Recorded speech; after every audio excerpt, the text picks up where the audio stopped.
అలాగనే మీరు ఎంతైతే కారం అయితే తినగలుగుతారో కారము ఇదిగోండి, గరం మసాలా కొంచెం. ఈ గరం మసాలా ఎక్కువైతే వేసుకోకండి, కడుపులో అయితే మంట వచ్చేస్తుంది.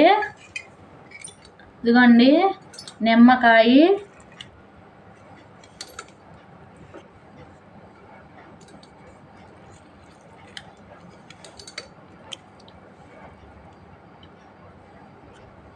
ఒక్క ప్యాకెట్ వేసుకుంటున్నానండి, కొంచెం వేసాను, ప్యాకెట్లో సగం. ఇదిగోండి చేతితో కలిదిప్పుకుంటున్నానండి, ఏమనుకోకండి. ఇట్లాంటి చేతితో కలిపితేనే చాలా టేస్టీగా ఉంటుందండి.